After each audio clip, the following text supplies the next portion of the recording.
Et nous recevons tout de suite le ministre de l'Habitat et de l'Urbanisme sur les questions des logements sociaux, mais aussi des zones inondables. Bonjour, monsieur le ministre.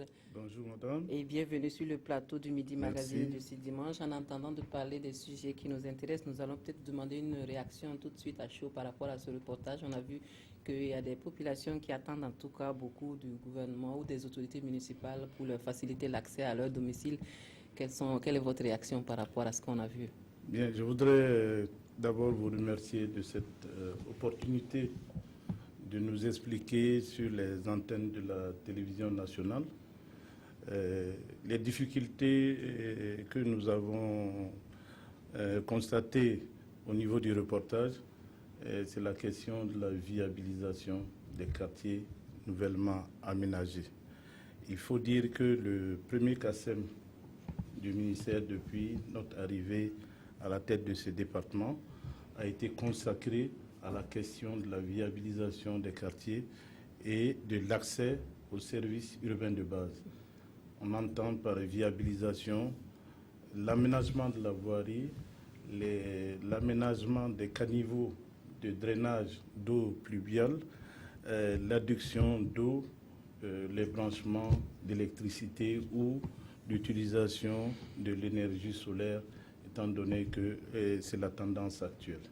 Donc, au niveau du ministère, c'est un des grands volets de notre programme pour le quinquennat.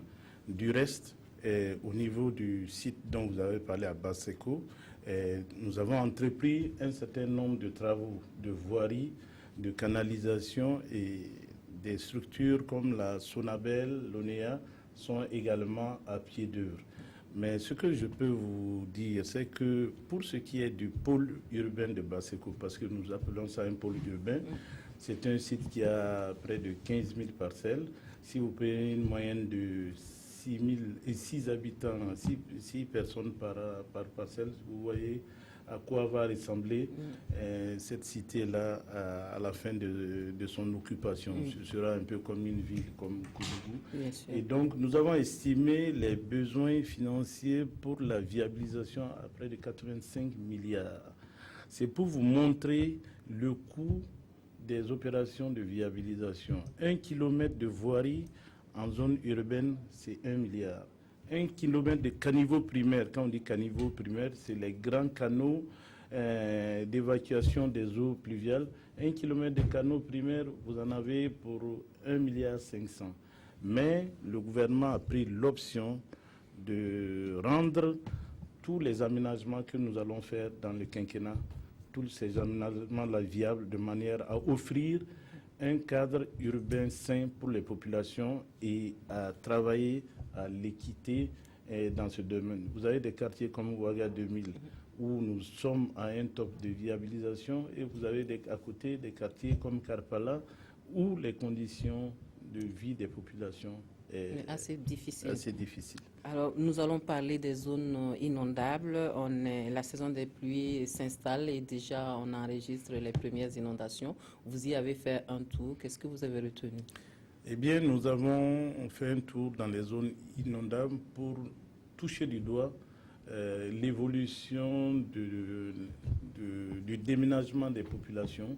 Parce que, comme vous le savez, après les inondations du 1er septembre 2009, le gouvernement a pris des mesures pour mettre en place une trame d'accueil à Yagman et des parcelles ont été attribuées avec des mesures d'accompagnement plus ou moins intéressantes. On a fourni du ciment, des tôles et des petits subsides pour permettre aux populations touchées par ces inondations de pouvoir se réinstaller. Oui. Mais comme vous le savez, dans de pareilles circonstances, certains ont rejoint, d'autres n'ont pas rejoint pour divers motifs, notamment la poursuite des activités économiques et commerciales qu'elles développent dans le site où elles sont actuellement.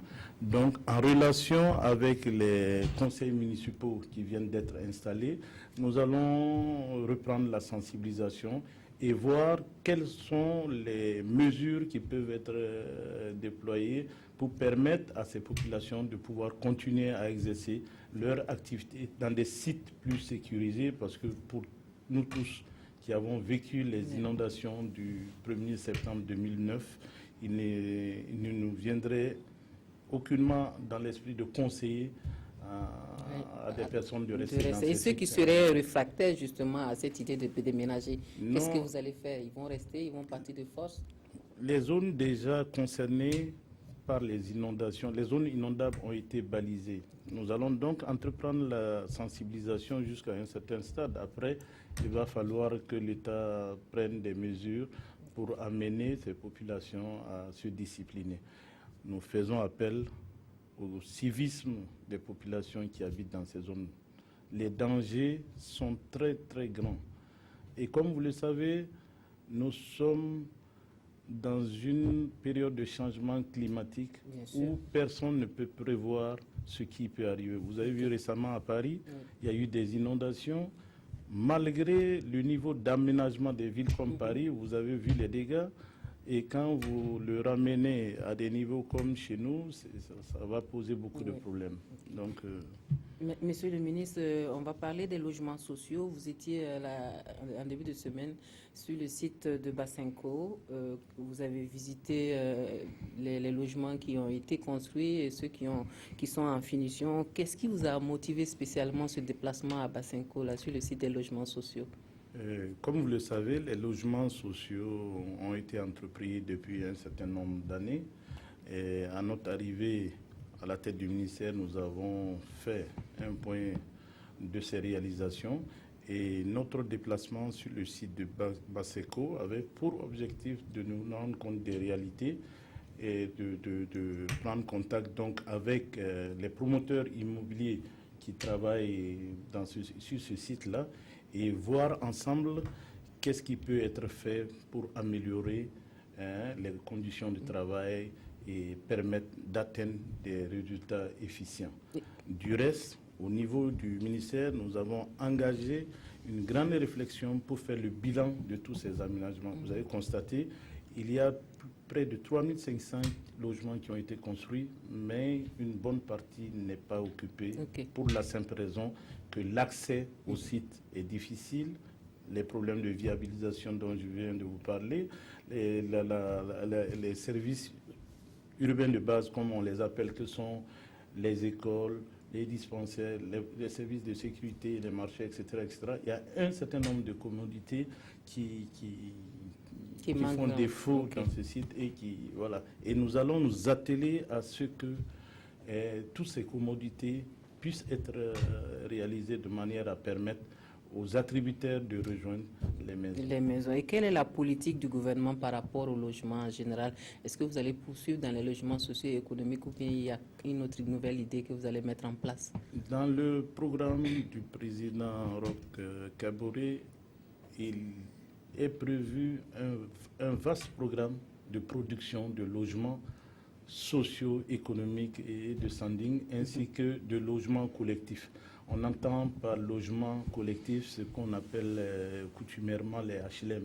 Parce que ça aussi, il faut que nous travaillions à réduire l'étalement de nos villes, en resserrant, en densifiant le tissu urbain avec des logements qui permettent de réduire les coûts de viabilisation. Parce que quand vous prenez 1, 2, 3 HLM construits dans une zone, vous avez autant de ménages qui y sont. C'est vrai qu'il faut que nous travaillions à changer les habitudes, les mentalités, parce que bon, on a besoin de grandes cours, on a besoin de ceci, cela, mais le monde évolue. Il faut que nous y adaptions. Donc, nous allons, en plus des logements sociaux, faire la promotion de logements économiques dans des sites, des réserves foncières que nous allons identifier. Je vous prendrai un exemple. J'étais au Maroc récemment, sur une superficie de 20 hectares. On a construit 4000 logements. Et quand vous allez à Baseco, sur 20 hectares, on a 350 parcelles. Vous voyez ce qu'on peut réaliser comme économie de surface et donc réduire les coûts réduire les coûts des opérations de viabilisation. Okay. Alors, vous parliez tantôt des attributaires qui n'ont pas encore rejoint. Il y a certains qui critiquent les coûts aussi de ces logements. Il semblerait que ces logements qui ont été construits sont assez exigus par rapport au prix et que quand on arrive à acquérir ces logements, ce n'est pas évident d'avoir encore les moyens pour les travaux d'extension. Est-ce que de ce point de vue-là aussi, il y a quelque chose qui pourrait être fait pour le coût? Mais pour le coût des logements, il y a déjà un effort qui est fait par l'État. Il y a d'abord le logement est attribué et sans y intégrer le coût du foncier. La parcelle, le terrain a un coût. Ensuite, le logement, dès qu'on parle de logement social, c'est des logements assistés, subventionnés par l'État. Voilà, l'État apporte une contribution pour rendre le coût du crédit. Nous intervenons sur le taux d'intérêt au niveau de la Banque de l'Habitat pour les ramener à un taux abordable, 5,5% au lieu des taux d'intérêt que vous connaissez sur le marché. Ensuite, le logement social est destiné aux couches à revenus modestes. Okay.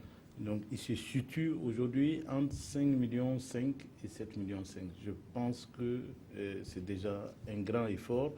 Maintenant, il faut, ce qui nous paraît le plus important, c'est d'abord de relancer une campagne de souscription pour cerner la demande et revoir les mécanismes, parce que les mécanismes ne sont pas trop au point avec les différents acteurs, que ce soit l'État, que ce soit les promoteurs immobiliers, que ce soit les banques et les attributeurs. Il faut que ces mécanismes-là soient bien huilés de manière à ce que nous avons également vu une expérience au Maroc où il y a un guichet unique où vous arrivez, où vous remettez juste votre bulletin de salaire, votre carte d'identité, le jour où le guichet unique vous rappelle, c'est pour vous donner les clés du logement dans un site viabilisé, aménagé. Ça serait l'idéal. C'est ça notre projection. Ok, monsieur le ministre, merci d'être venu sur notre plateau pour nous donner toutes ces précisions par rapport aux logements sociaux, par rapport aux zones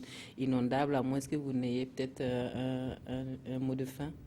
Le mot de fin, c'est un appel aux différents acteurs, les promoteurs immobiliers, sur lesquels nous allons axer notre politique de promotion de logements sociaux, le renforcement des capacités, une meilleure organisation du secteur, les institutions bancaires pour qu'elles puissent accompagner le gouvernement dans la mise en œuvre de vastes programmes, de l'ambitieux programme de logements sociaux que nous avons, parce que là également, il y a des efforts à faire quant aux conditions, quant aux taux, etc., etc.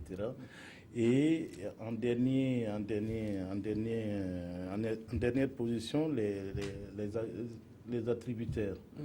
Les attributaires, de manière à ce qu'ils fassent preuve de beaucoup plus de civisme, de compréhension et de participation à l'opération. Merci, monsieur le ministre. Je rappelle que nous recevions monsieur Maurice Dieudonné Bonané, ministre de l'Habitat et de l'Urbanisme, qui nous a entretenu des logements sociaux au Burkina Faso, également de la question assez récurrente des zones inondables. Merci. Vous restez avec nous pour la suite de notre journal. 8 millions